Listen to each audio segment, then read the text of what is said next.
India के जासूस दूसरे देशों के लिए बिक जाते हैं और इंडिया के सारे खुफिया राज उगल देते हैं। अभी 2021 में ही पाकिस्तान से एक न्यूज आई थी कि आईएसआई ने ऑपरेशन हैदराबाद करके एक मिशन लॉन्च किया था और इसमें उन्होंने सक्सेसफुली हमारे 200 इंडियन आर्मी के ऑफिसर्स को हनी ट्रैप कर लिया था।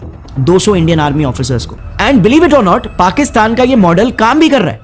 आपको याद भी होगा, अभी पिछले ही साल न्यूज आई थी कि पाकिस्तान की एक secret agent code named Zara Das Gupta ने हमारे डीआरडीओ यानी वो बॉडी जो हमारे सारे मिलिट्री इक्विपमेंट्स की टेक्नोलॉजी को बिल्ड करती है, उस बॉडी के एक्स डायरेक्टर प्रदीप कुरुलकर को फंसाकर उनसे हमारे टॉप मिसाइल्स जैसे कि ब्रह्मोस, एस्ट्रा, आकाश और तो और इंडिया का मोस्ट पावरफुल न्यूक्लियर मिसाइल अग्नि 6 जो अब तक ऑफिशियली रिलीज भी नहीं हुआ है, इन सब के सीक्रेट्स हमारे ऑफिसर ने उस पाकिस्तानी स्पाई को एक झटके में लीक कर दिए थे। और पाकिस्तान जैसे देश ने भी आज तक हमारे कितने ही ऑफिसर्स को हनी ट्रैप किया है, इसकी भी लिस्ट काफी लंबी है। सो इंडिया पर कंट्रोल हासिल करने की इस रेस में सबसे पहला चाल चला यूएसएसआर ने। उन्होंने तो हमारे देश के पहले इलेक्टेड गवर्नमेंट के पहले प्रधानमंत्री जवाहरलाल नेहरू को ही गिराने का प्लान बना लिया था, लेकिन इसके लिए उन्हें इंडिया में एक जासूस चाहिए था।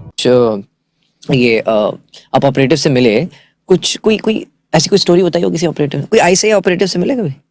I've met several former ISI chiefs जो हमारे ट्रैक 2 होते हैं ना, ट्रैक 2 डायलॉग्स, उनमें काफी सारे ISI लोगों से भी मिला। क्या बात हुई?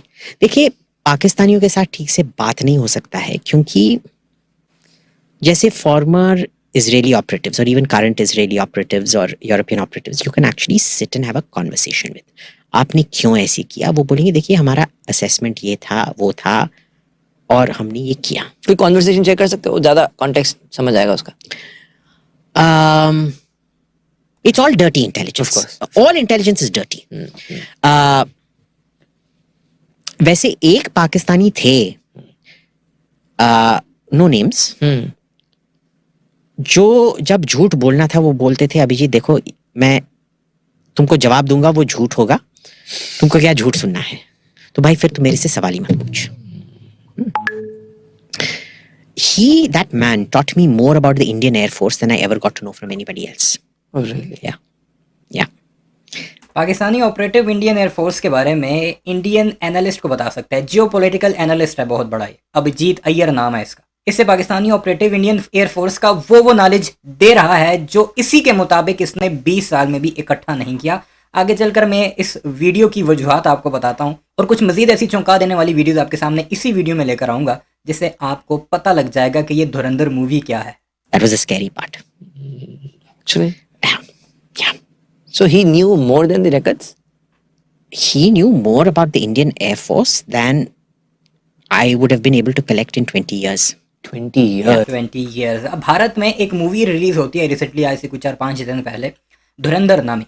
उसमें पाकिस्तान का पूरा मंजरनामा दिखाया गया, खासकर कराची, और कराची में स्पेसिफिकली लयारी, वो जो गैंग वार हुई थी आप सबको पता होगा, जिसमें चौधरी असलम एसएसपी जो कि बाद में शहीद हो गए थे, और उससे पहले रहमान डकैत, उज़ैर बलोच या फिर अरशद पप्पू वगैरह, ये सारी कहानी। फिर भी उसमें पीपल्स पार्टी को भी दिखाया गया कुछ नए नाम से, मुस्लिम लीग का भी एक नया नाम रख के उसे दिखाया गया।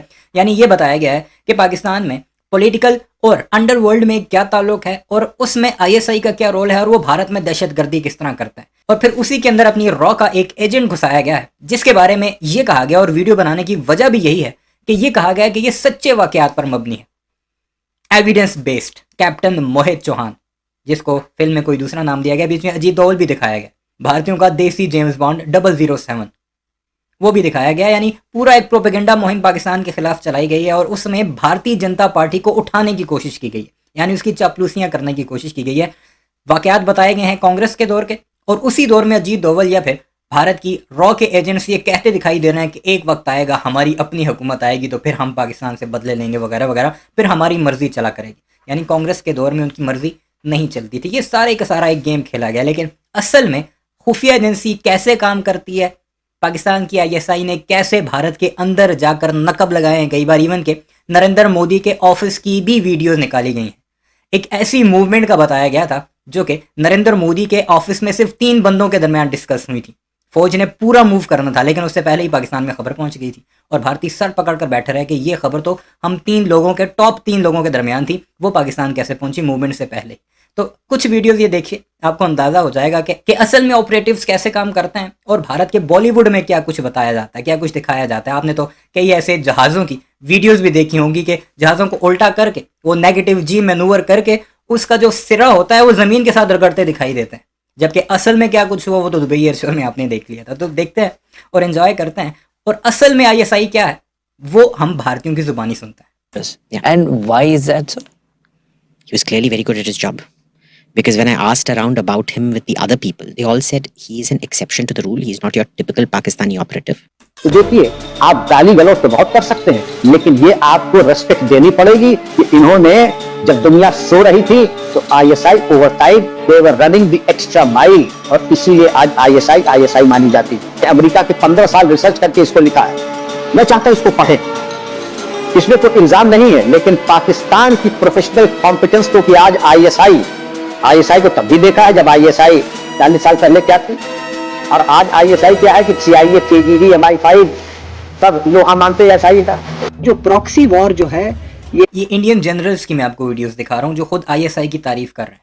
ये हर स्टेज पे लड़ा जा रहा है। और मैं आपको एक और बात बता दूं, जनरल साहब से मेरी बात होती रहती है। देखिए, ये जो प्रॉक्सी वॉर होता है ये इंटेलिजेंस एजेंसीज का काम होता है। प्रॉक्सी वॉर जो पाकिस्तान के द्वारा जो चलाया जा रहा है उसमें वहाँ का जो मिलिट्री इंटेलिजेंस कॉम्प्लेक्स जो है, यानी कि आईएसआई और मिलिट्री का जो वो है, उसके तहत ये पूरा ऑर्गेनाइज होता है। प्रॉक्सी वॉर में पाकिस्तान ने माहिरता हाजिर कर ली, क्योंकि जब सोवियत इन्वेजन हुआ था अफगानिस्तान पे, उस समय इन्होंने अमेरिकन के साथ मिलके एक बहुत बड़ी लड़ाई लड़ी थी।